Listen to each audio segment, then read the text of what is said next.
일생을 독신으로 오직 진리만을 벗삼아 살았던 쇼펜하우어의 눈에 비친 인생은 어떤 것일까요? 19세기 젊은이들의 정신적 지주 쇼펜하우어의 인생론은 대문호 괴테가 극찬하고 철학자 니체를 탄생시킨 독일 최고의 염세 철학자 쇼펜하우어의 인생 철학을 담은 책입니다. 우리는 이 책에서 인간의 근원적 가치에 대해 던지는 심오한 고뇌의 흔적을 만나볼 수 있습니다. 또 슬기롭게 살아가는 비결을 제시해주는 복음서로서 우리의 영혼을 살찌우는 철학자의 지혜를 만날 수 있습니다. 부유한 상인의 아들로 태어난 쇼펜하우어는 독일의 철학자이자 사상가로서 실존 철학은 물론 프로이트와 융의 심리학에도 지대한 영향을 끼친 19세기 서양 철학의 상징적인 인물입니다. 그의 인생론 중 나이에 대해서, 물질적 자아에 대해서를 발췌 낭독하였습니다.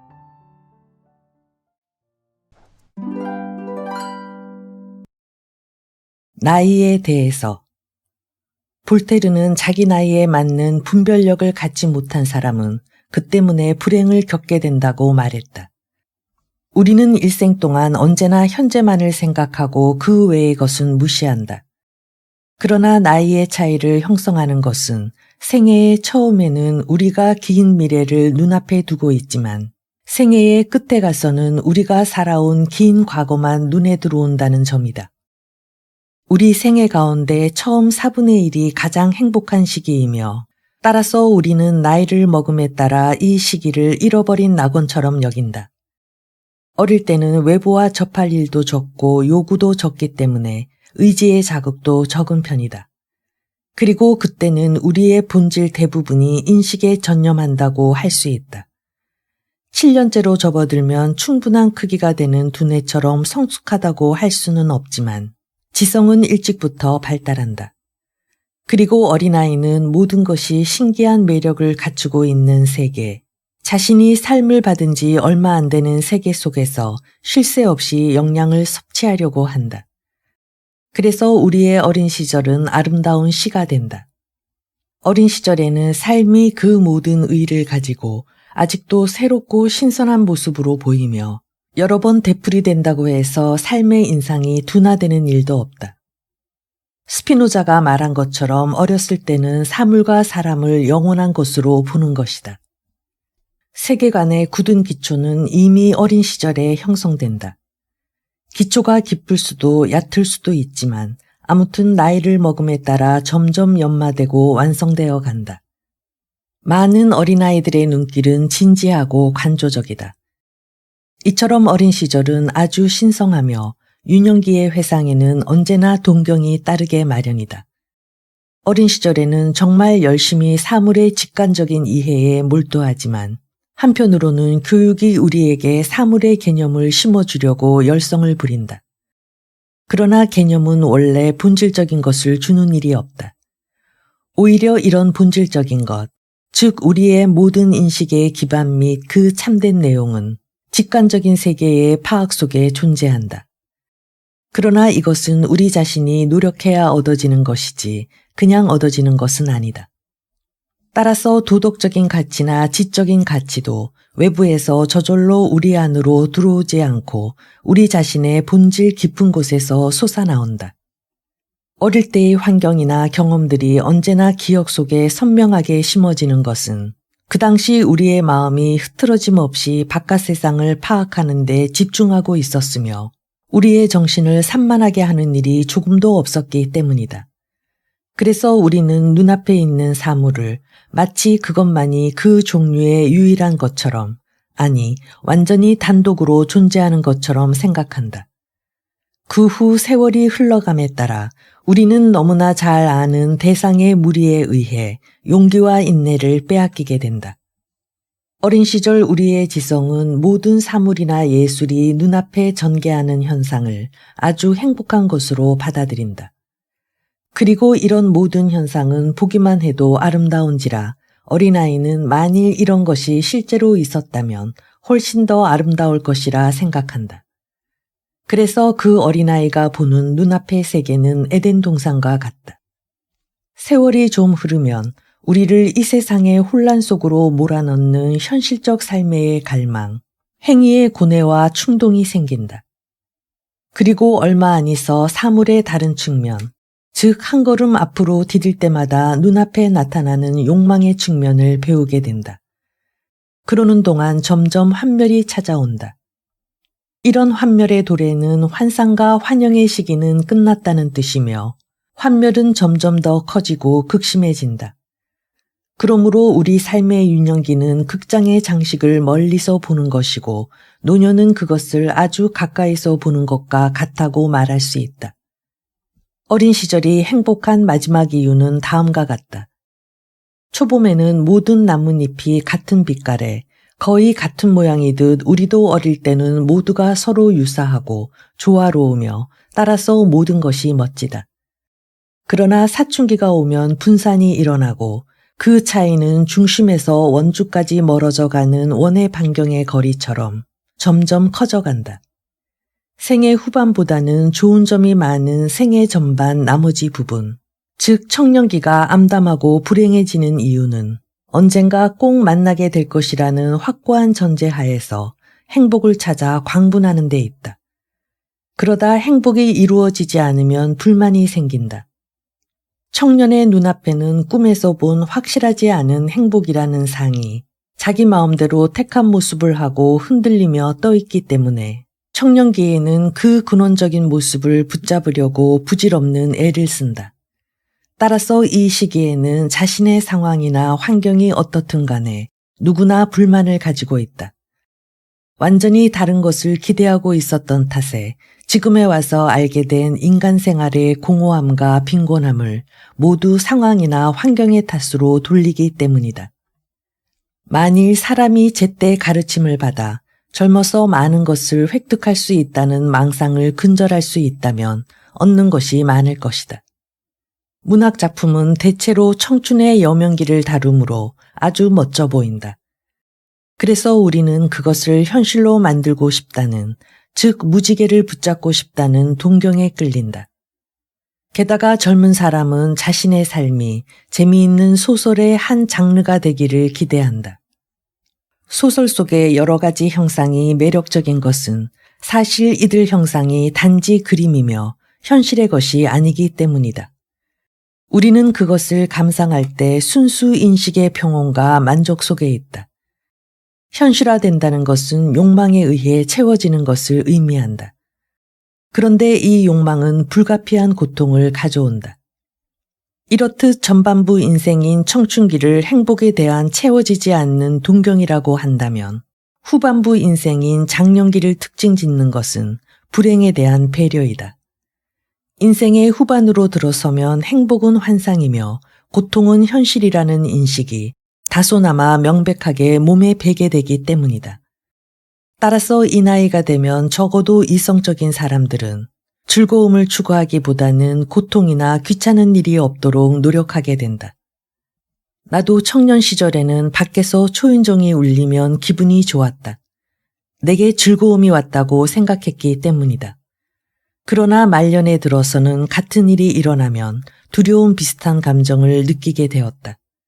무슨 귀찮은 일이 생겼는가 하고 생각하는 것이다. 인간 생활에 대해 우수하고 재능이 부여된 사람들은 완전히 대립된 두 가지 감각을 가지고 있다. 역시 그들은 본질적으로 인간 사회에 속해 있지 않으며 탁월함의 정도에 따라 조금씩 다른 고독의 경지에 있다. 아무튼 그들은 젊었을 때는 가끔 인간 사회로부터 떠났다고 느끼고 인생의 후반부에는 거기서 벗어났다고 느낀다. 첫 번째 감정은 인간 사회와 친숙해져 있지 않다는 불유쾌한 감정이며 두 번째 감정은 인간 사회의 모든 것을 알고 난 뒤의 쾌감인 것이다. 이 결과 인생의 후반은 음악의 후반부와 같이 전반부보다 야심이 적은 반면 상대적으로 침착하다. 일반적으로 이렇게 되는 데는 이유가 있다. 젊었을 때에는 이 세상이 행복과 즐거움이 있는 멋진 곳이지만 실제로는 그런 것들을 내 것으로 만들기는 좀처럼 어렵다고 생각한다. 반면 나이가 들면 이 세상에서 행복이나 즐거움을 얻는다는 것은 불가능하다고 생각하고 마음을 가라앉힌다. 그리고 대충 견딜 수 있는 현재에 만족하고 사소한 것에서 큰 기쁨을 느끼게 된다. 작년에 도달한 사람은 청소년기와는 다르게 이 세상을 보는 데에 있어서 사물에 얽매이지 않고 공평한 태도를 보인다. 사물을 단순하게 바라보는 자신의 모습 그대로를 받아들인다. 그러나 청소년기에는 자기 스스로 만들어낸 변덕, 옛날부터 전해 내려온 편견, 더욱이 기묘한 공상가의 합작으로 만들어진 허상에 참된 세계가 가려지고 왜곡되어 있어 제대로 보지 못한다. 경험은 젊었을 때 만들어낸 망상이나 그릇된 것으로부터 우리를 해방시킨다. 젊었을 때 우리는 인생 행로 가운데서 중요하고 영향력이 큰 사건이나 인물은 북과 나팔 소리와 함께 등장한다고 생각한다. 그러나 나이를 먹어 회상해 보면 주요 인물이나 시종 일관된 사건은 어떤 사람의 주의도 끌지 못하고 모두 뒷문으로 살며시 들어온 것임을 알 수 있다. 지금까지 고찰한 점으로 보아 인생은 수놓은 직물에 비교할 수 있다. 누구나 인생의 전반에 있어서는 그 표면을 보며 후반에 있어서는 그 이면을 본다.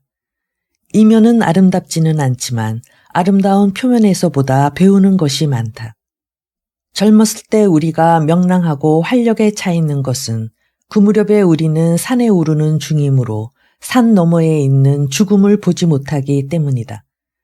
그러나 산꼭대기에 올라가면 그때까지는 그저 풍문으로만 듣던 죽음을 실제로 보게 된다. 그러면서 생명력은 물러가기 시작하고 활력도 감퇴한다. 그러나 그때가 되면 엄숙한 비애가 젊은 객기를 물리치고 이는 얼굴에도 나타난다.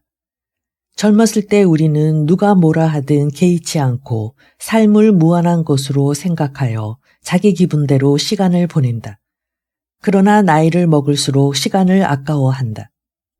젊은 사람 입장에서 보면 삶은 무한히 긴 미래이며 노인의 입장에서 보면 삶은 극히 짧은 과거이다.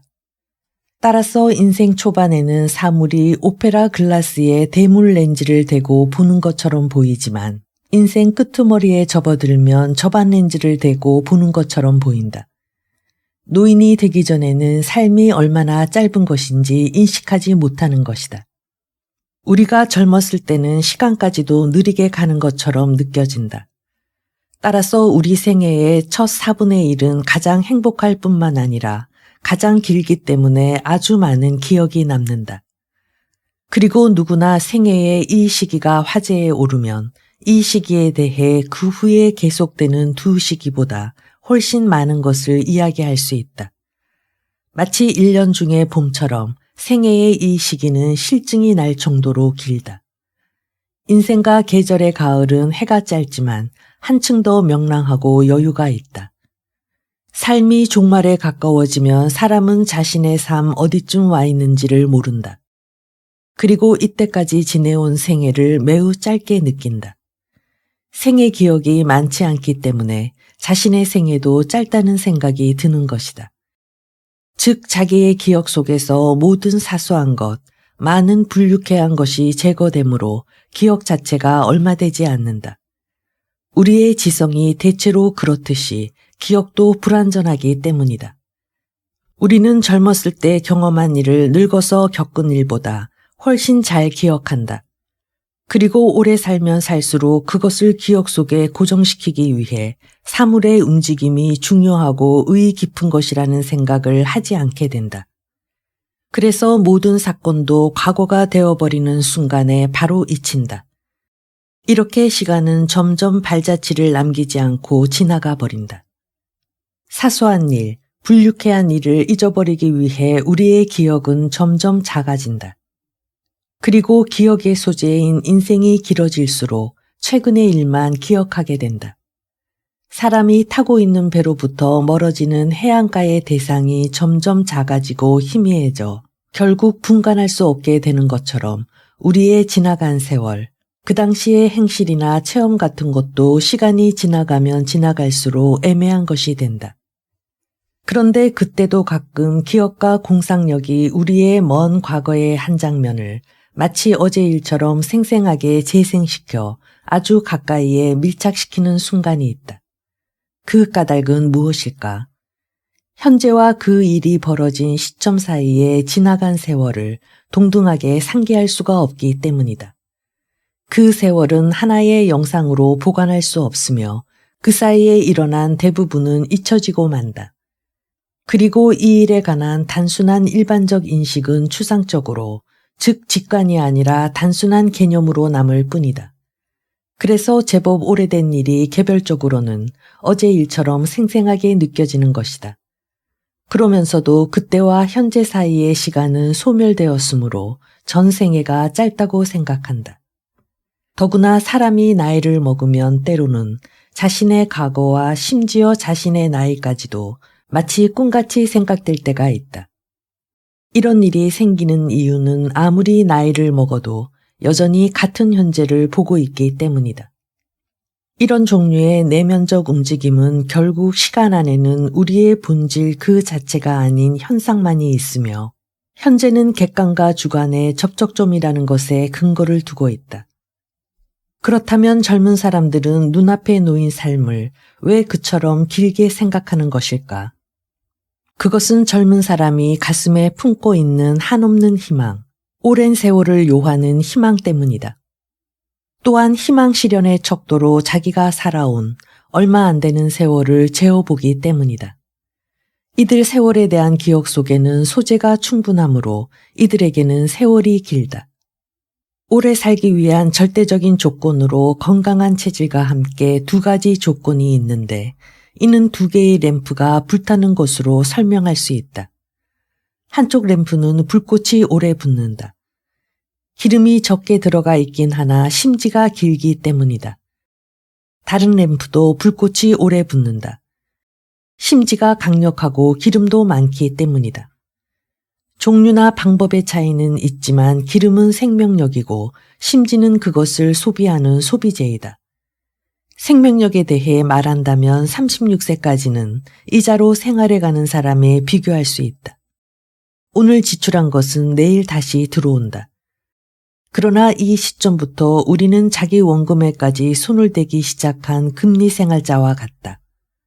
처음에는 크게 눈에 드러나지도 않고 지출 대부분이 저절로 돌아오기 때문에 약간의 적자는 문제가 되지 않는다. 그러나 적자는 점점 커져 눈에 띄게 된다.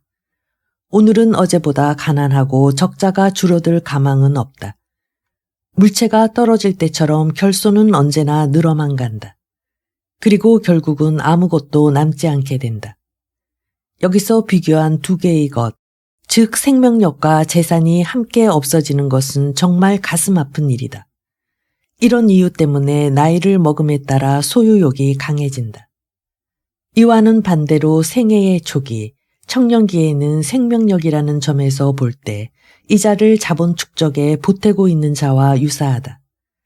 즉 지출한 것이 그대로 돌아올 뿐만 아니라 자본 그 자체는 늘어간다. 그렇지만 사람은 젊었을 때 힘을 아껴 써야 한다. 아리스토텔레스는 올림픽 경기의 승리자 가운데 청년기에서부터 장년기에 이르기까지 계속 승리한 자는 2~3명 뿐이었다고 지적했다. 미리부터 준비를 요구하는 청소년기의 단련은 모든 힘을 소진하게 하여 어른이 되었을 때 소멸해 버리기 때문이다. 사람은 젊었을 때에는 충분한 의식을 갖추고 살아가며 노인이 되면 겨우 그 절반의 의식만을 가지고 살아간다.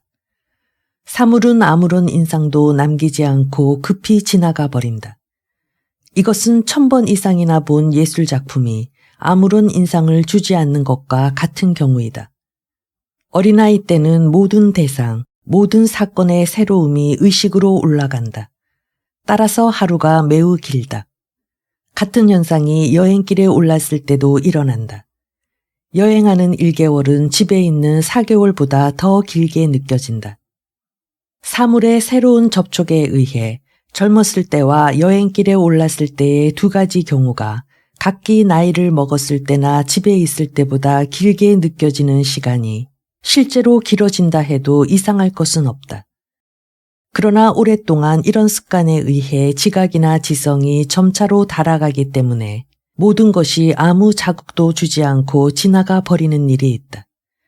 이렇게 되면 매일 겪는 일은 점점 무의미하게 느껴지고 하루는 더욱 짧아진다. 청년기의 1시간은 노인의 하루보다 길다. 따라서 삶의 시간은 마치 경사면을 따라 떨어지는 공처럼 가속되는 운동이다.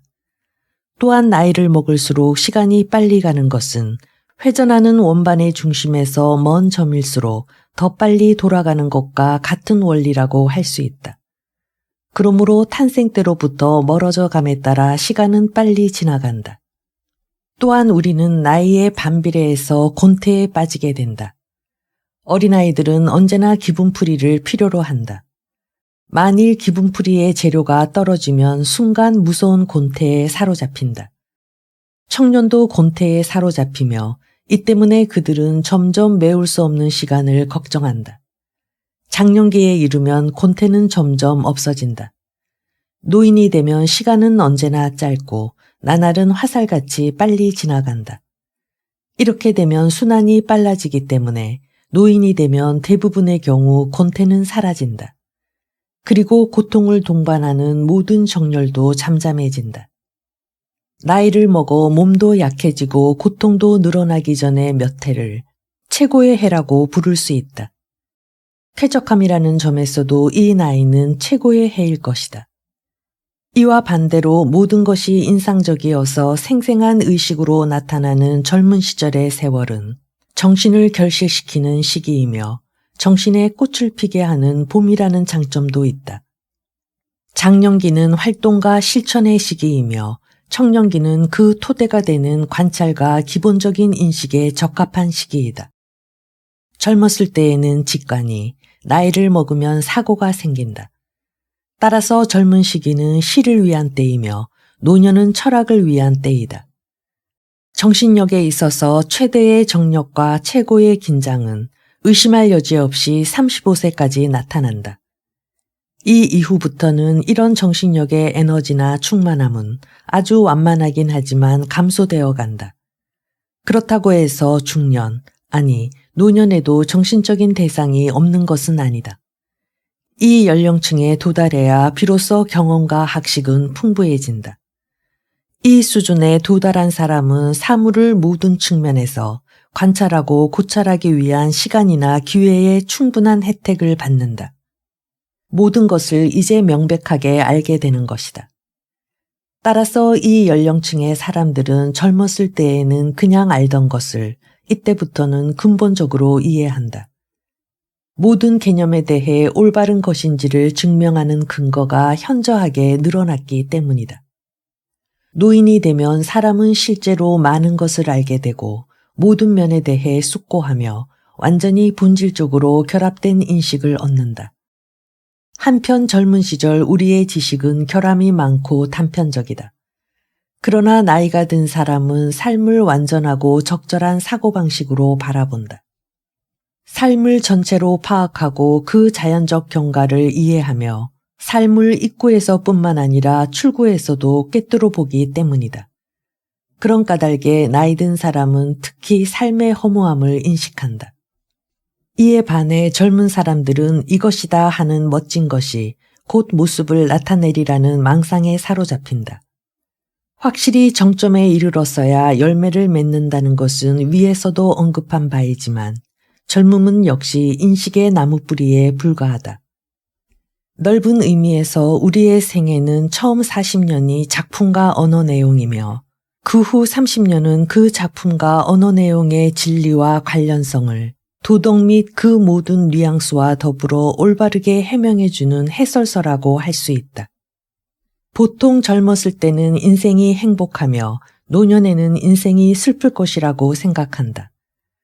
만일 정렬이 인생을 행복하게 해준다면 이 말도 옳을 것이다. 그러나 젊은 사람은 정렬에 의해 여기저기 끌려다녀 기쁨은 적고 고통이 많다.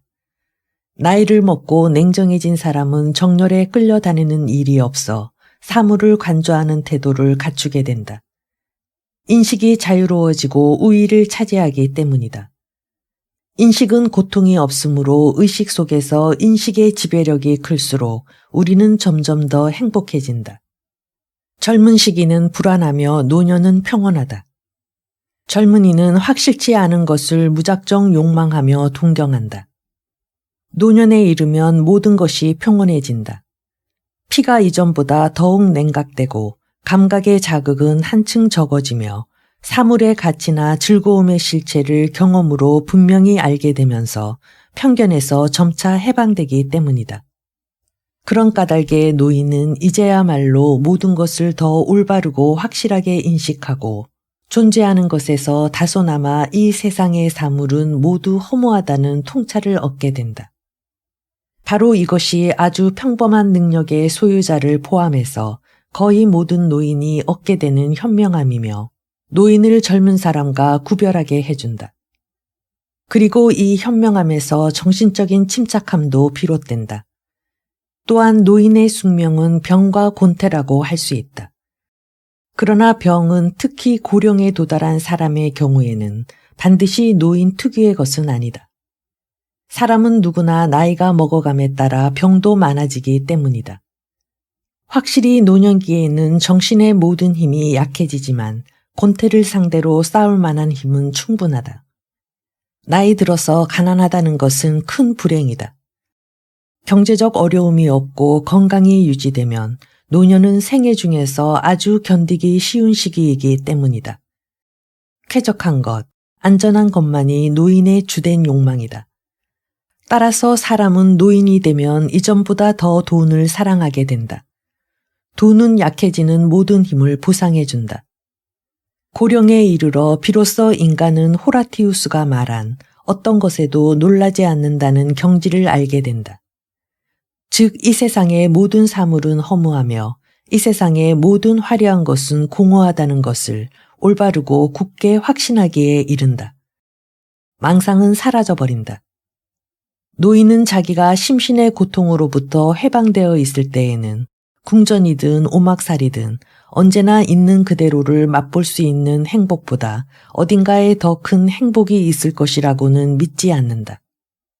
이 경지에 이른 노인은 이 세상의 속임수 같은 것쯤은 웃으며 내려다볼 뿐이다. 노인은 완전히 환멸에서 깨어나고 아무리 장식하고 화장을 한다 해도 값싼 물건의 장식을 통해서도 그 속을 꿰뚫어 볼 수 있게 된다.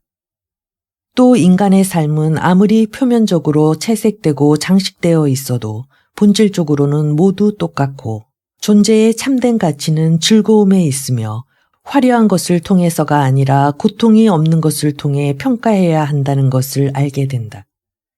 고령자의 근본적 특질은 망상에서 깨어나 있다는 것이다. 이때까지 인간의 삶에 자극을 주고 행동에 박차를 가한 모든 환상은 소멸되어 버린다. 그는 이 세상의 가장 멋진 것, 특히 화려하고 영광되고 고귀한 것에 대한 허무와 공허를 인식한다. 그는 대부분의 사람들이 원하는 사물이나 동경하는 즐거움이 실질적인 것이 아니라는 것을 알며 인간이라는 존재가 얼마나 불쌍하고 허무한 것인가에 대한 통찰에 점점 가까이 다가간다. 70대가 되어서야 비로소 사람은 전도서의 최초의 구절을 이해하게 된다. 고령이 되면서 모든 힘이 없어진다는 것, 그 소멸의 정도가 점점 심해진다는 것은 슬픈 일이다. 그러나 이는 필연적이며 유익한 것이다. 그렇지 않다면 이미 그 사람에게 다가온 죽음이 무섭게 느껴질 것이기 때문이다. 따라서 고령에 이르는 것이 가져오는 최대의 이익은 자연사이다. 자연사는 병이 없고 아무런 경련도 동반하지 않으며 아주 편안하면서도 아무런 감각의 습격을 받지 않고 죽는 방법이다. 사람은 아무리 오래 살아도 현재 이외에는 아무것도 가지고 있지 않다. 매일 망각에 의해 잃어버리는 기억의 양이 사물을 저축하는 양보다 더 많다. 젊었을 때에는 굳건하게 안정되어 우리 눈앞에 존재하던 삶이 노년이 되면 허무한 현상의 빠른 도주처럼 보이는 것이다. 즉 모든 것은 무라는 것이 드러난다.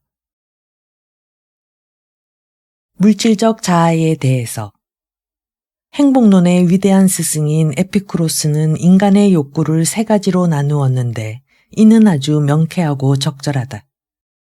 첫째, 자연적인 욕구로서 없어서는 안 될 것이다. 이것이 만족되지 못할 때는 고통이 일어난다. 의식주가 여기에 포함되는데 이는 만족되기가 쉬운 편이다. 둘째, 자연적이기는 하나 없어도 무방한 욕구다. 성적인 욕구가 바로 그것이다. 셋째, 자연적인 것도 필수적인 것도 아닌 욕구다. 즉 사치, 낭비, 영달 등으로 이 욕구는 끝이 없어서 충족시키기가 매우 어렵다.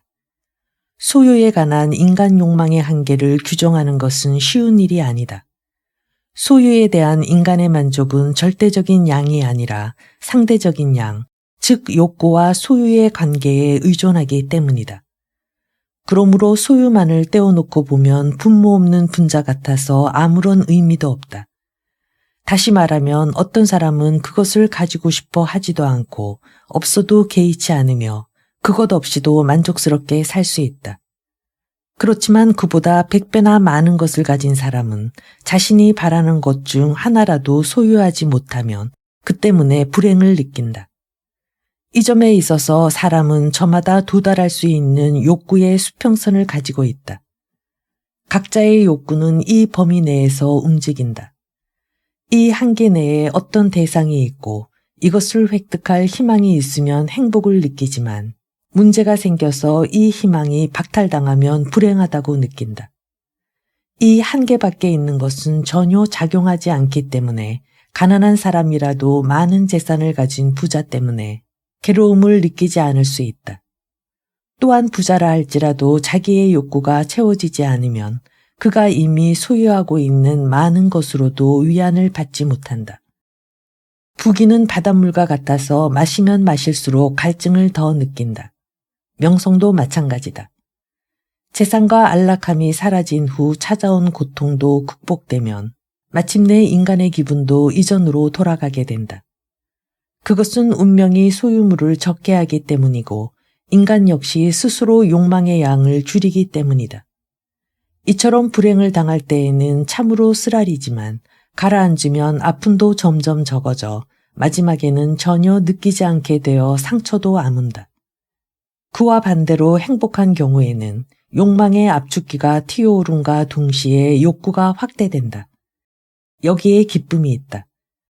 그러나 그 기쁨은 그 작업이 끝나면 사라져 더 이상 지속되지 않는다. 욕망의 확대된 척도에 익숙해지면 그에 상응하는 소유에는 관심이 없어진다. 이 진리를 호메로스는 오디세이아에서 다음과 같이 말하고 있다. 신들이 인간에게 행복과 싱싱한 청춘을 주는 한 인간은 방황하며 불행이 절대 오지 않을 것이라는 망상에 빠진다. 그러나 거룩한 신들이 인간을 징계하려고 시련을 주면 인간은 절망에 빠져 초조해하면서도 그 괴로움을 참는다. 신이 하늘에서 우리에게 보내주는 나날이 변하듯 대지에 사는 인간들의 마음도 변하기 때문이다. 불만의 원천은 우리가 욕망의 양을 크게 하려고 아무리 되풀이해도 그것을 방해하는 다른 것이 움직이지 않고 버티고 있는 데 있다. 가난하고 온갖 욕구로 이루어져 있는 인간이라는 종족은 재산이 다른 무엇보다도 많이 그리고 충심으로 숭배되고 권력마저 재산을 만드는 수단이라 생각하는데 이는 조금도 이상하지 않다. 돈을 벌기 위해 다른 모든 것을 포기하고 묵살한다고 해도 놀랄 일이 아닌 것이다. 그 예로 철학이 철학 교수들 사이에서 천대받고 있는 것을 들 수 있다.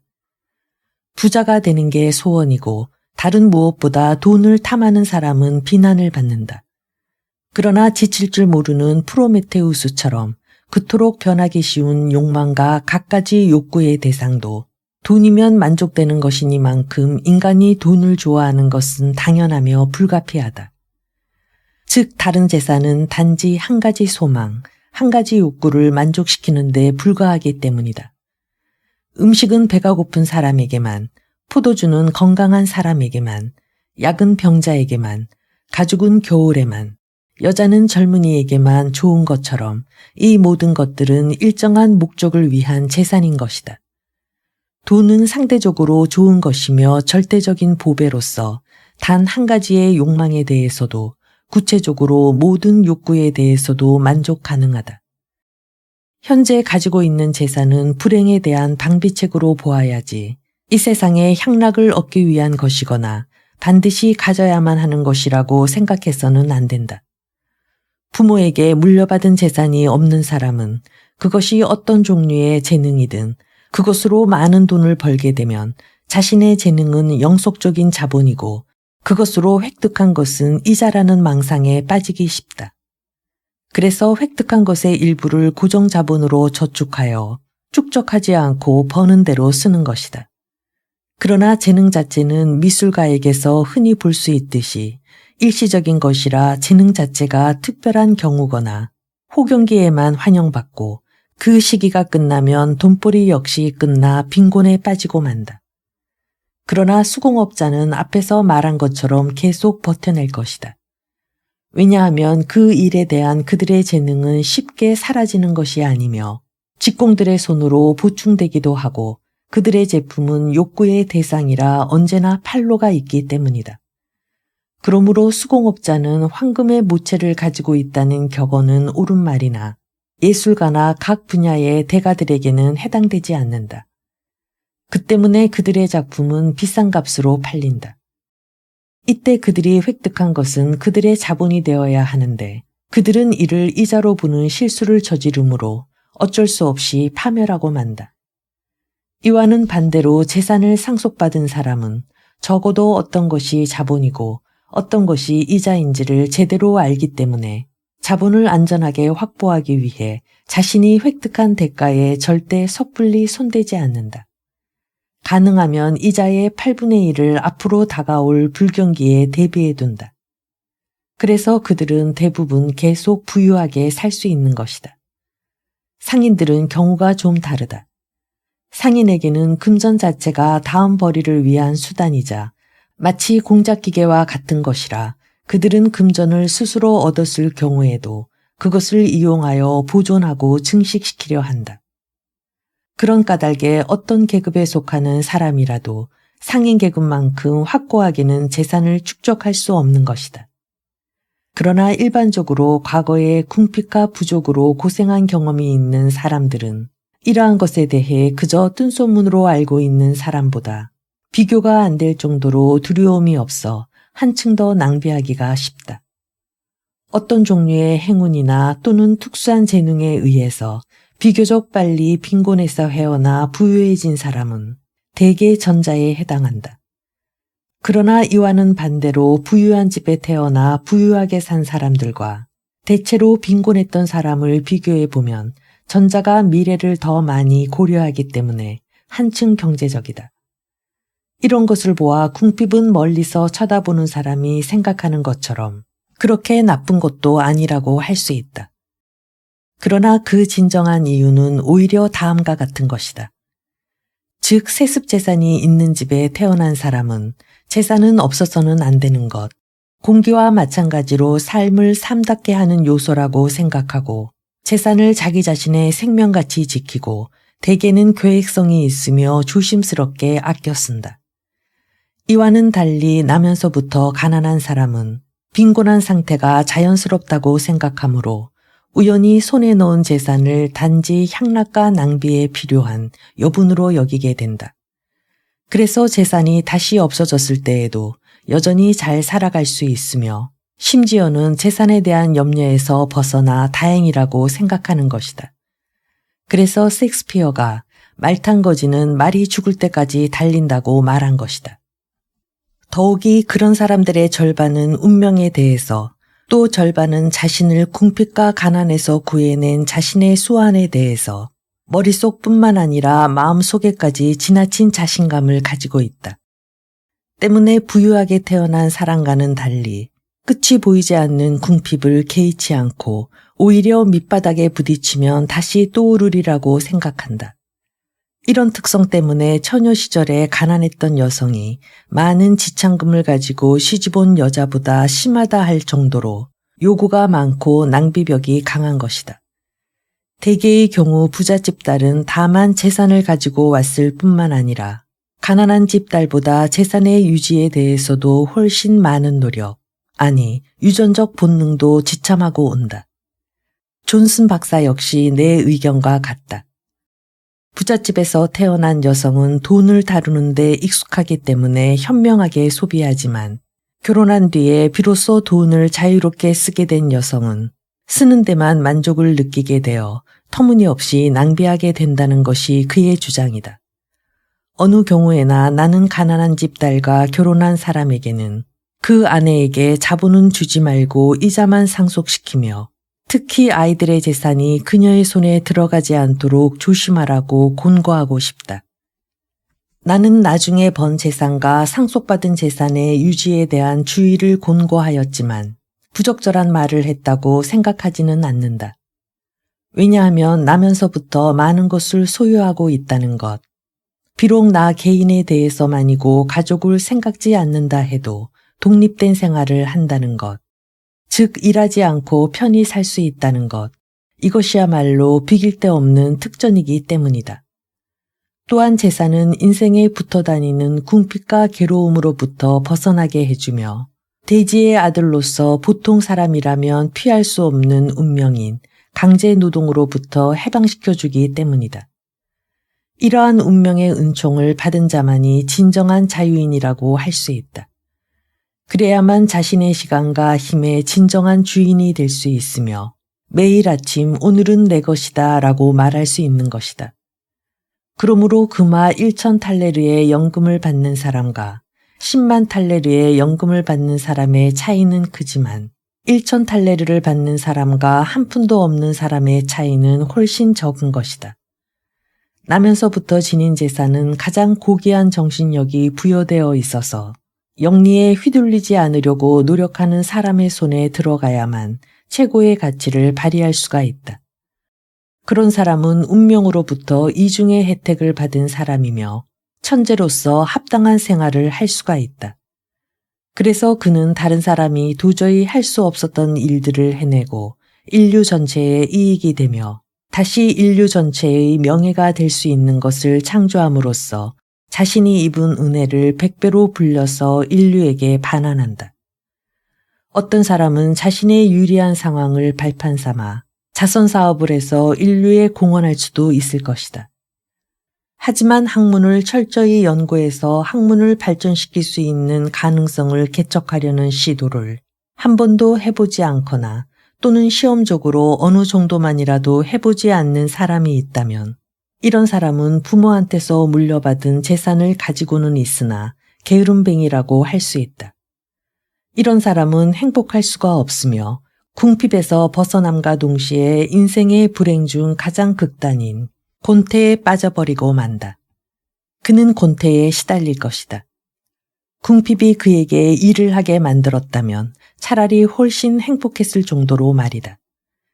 이 곤태는 자칫하면 그를 극단으로 치닫게 하여 이런 사람에게 어울리지 않는 특전인 재산을 빼앗아간다.